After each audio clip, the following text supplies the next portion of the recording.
hahalian agad. Bilisan niyo, magbibel na. We're most Christian High Excellent and Power Princess King and Queen of Spain of the Island of the Sea of Sovereigns this present year 1992 after your highness has terminated the what with the Moor reigning in Europe. Same having true to Anen, the great city of the highness planted by force of arms upon the towers of Ablahadra. Where is the fortunates of the city, and so that the Moorish king come that out to the gate of the city. So dito natatapos ang ating lesson. Before that, may a-announce muna ako sa inyo. Okay, ma'am. Ma'am, ano po yun? Uy! This is the last topic. This May ay gagraduate na kayo, so dapat naghahanda na kayo sa practice natin.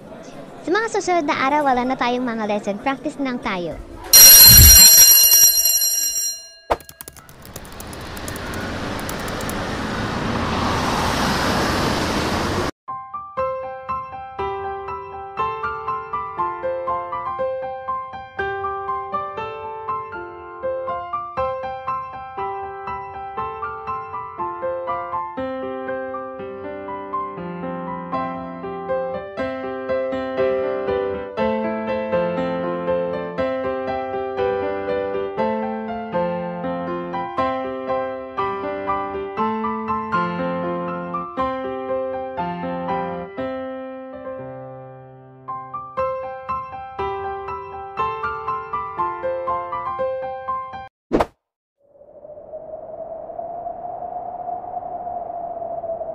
Hello, Dad. Kayo na lang po ang kumausap ka, Mr. Feng. What? Napapalo mo na ba tinugasan? Dad, sa ayaw at sa gusto nyo, uuwi na po ako. Next week na pa ang graduation. Anak, panayin din namin ni Mr. Ping. Di naman pwede na hindi ka papayag. Pan yung company. Dad, are you seriously? Mas concerned pa kayo sa company kaysa sa akin? Alam niyo naman po nakababalik ko pa lang sa school. Sana naman mo na importante ang company. Hayaan mo na nang bababagsak to? Mali naman po kasi ang pinapagawa niyo sa akin. Don, is this not wrong? Gusto mo bang maghirap tayo? Dad, hindi sa ganun. Marami naman pong paraan, di ba? Maling paraan yung pagpapakasal. Kaya sorry, Dad, kung susuway ako sa iyo, Anak, nababalo na ba talaga? Hindi ako papayag. Dad, bahala na kayo kung ayaw nyo. Bye. Ken, huwag mo ibaba yung cellphone mo. Hindi naman ako papayag na ikaw lang masusunod sa sarili ko. Matanda na ako. Hi, Clay. May sasabihin pala ako sa'yo. At for sure, matutuwa ka. Ano ba yun, Enzo? Kaka-curious naman. Nakapili na pala ako ng school sa college. At alam mo kung saan? Sa Mingday University. Talaga ba, Enzo? So soon pala tayo ng school. Nakakatuwa naman dahil kasama pa kita. Napapansin ko tuloy parang hindi tayo pinaglalayo. Ang saya ko! Oo nga eh. Ano ka ba, Clay? Siyempre hindi kita iiwan, no? Kahit saan ka pa, susundan kita. Joke lang. Ganun ka talaga, Enzo.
Hello, Dad. Nandito na ba ako sa airport? Uuwi na po ako. You know, son, I'm so disappointed to you. Kung magpapakita sa akin naiinis ako sa'yo. I'm sorry, Dad, kung mainis kayo sa akin. Ayoko lang na hinahawakan yung buhay ko. Yung gusto nyo kasi hindi pwede yun. So ano naman, wala akong paragon naman ang masad mo. Kaya tandaan mo to, huwag kang magpapakita sa akin What? Itataksan nyo ako dahil lang sa gusto nyo? Oo naman, wala akong anak na matigas ang ulo at hindi sumusunod sa akin. Dad, kayo pa ba yan? Di bali na. Bahala na kayo dyan, Dad.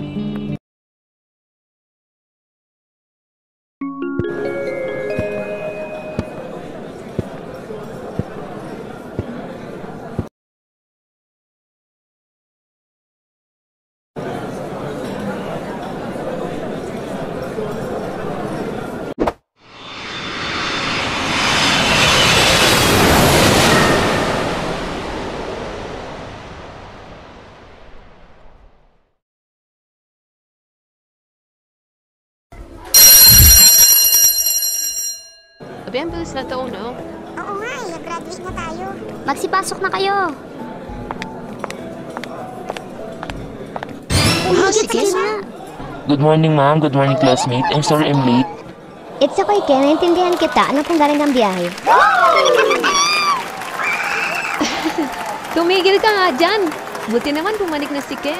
Okay, quiet. Huwag na kayong maingay. Pagod pa yan si Ken. Ken, sige, umupo ka na. Okay, ma'am. Hi, Ken. Grabe ang pogi talaga ni Ken, no? Shut up. Tumigil ka nga dyan, bakla ka. Tumigil ka nga dyan. Paano na to? Bumalik na si Ken. For sure, guguluhin na naman talaga ako nito.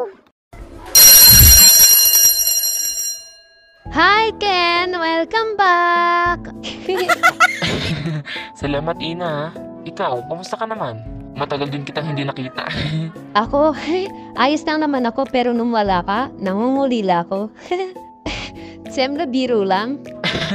Talaga ba? Sorry ha, kung natagalan ako dun. Kailangan ko kasi talaga asikasuhin yung company namin eh. Ano ka ba, Ken? Okay lang. Ken, natatandaan mo ba yung sinabi mo sa akin bago ka umalis? Yung ano... Oo naman. Kaya nga ikaw yung una kong pinuntahan, di ba? Mamayang 7 PM magkita tayo. Doon sa Unimart. See you. Clive, paano na yan? Bumalik na si Ken. Hayaan mo na. Hindi ko naman papansinin yun eh. Tsaka pinagsabihan ko na yun. Sure naman ako hindi na ako guguluhin nun. Tsaka kapag ginalo ka pa niya, yari yan sa akin. Alam mo ba dating nagmamartial art ako? Kaya magaling ako makipagsuntukan. Huy, joke lang ha. Balo ka talaga, Enzo. Kahit kailan talaga loko-loko ka. Uy, pero wag ka makikipagsuntukan ha. Kahit kailan o kahit sino. Wag na wag talaga. At bakit naman, Clay? Nag-aalala ka ba sa akin? Do you know? Ha? Si Clay yun ah. Clay! Ken? Hans? Anong kailangan mo na naman sa akin? Uy, anong ginagawa mo?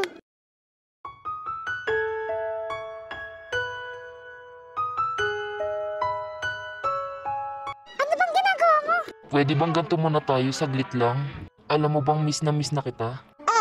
Nababalo ka na ba? Ano bang pinagsasabi mo? Bitawan mo nga ako. Ano ba, bitaw? Ano ba? Huwag kang malikot. Bakit? Hindi ba pwedeng mamiss ang klase? Tsaka, hindi mo ba ka na-miss? Ano ba? Ano? Balo ka na ba? At bakit naman kita mamimiss? Magkaano-ano ba tayo? Hindi nga tayo magka-close eh. Bitaw sabi. Haris, nakakainis ka talaga. Huwag mo nang uulitin yan ha. Haris, alam mo ba kung saan ako nang wala ka dito? Kasi kapag nandito ka, parang may demonyo sa buhay ko eh. Pwede ba, Ken? Tigilan mo na ako. Haris, bakit ganun siya magsalita? At sinabihan pa talaga akong demonyo? Kung wala lang akong gusto sa'yo, baka ano na nagawa ko sa'yo.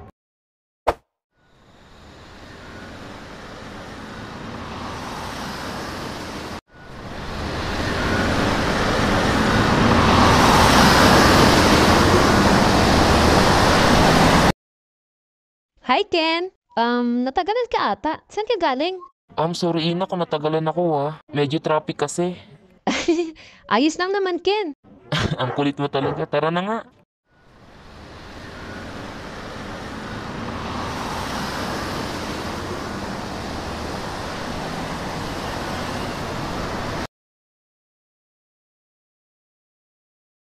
Ken, salamat sa paglibre sa akin ha. Di mo man lang sinabi na masarap pala ang pagkain. Sorry. Masarap talaga ang pagkain dito since dati pa. Kaya pala. Kasi matanda na pala ang nagluluto dito. Sa bagay, masarap naman talaga kapag matanda ang nagluto. Oo, kasi marami na sina-experience sa pagluluto. Ay, busy talagang Ken na yun. Dapat di na lang bumalik yun eh. Heto na naman tuloy, ginugulo ang buhay.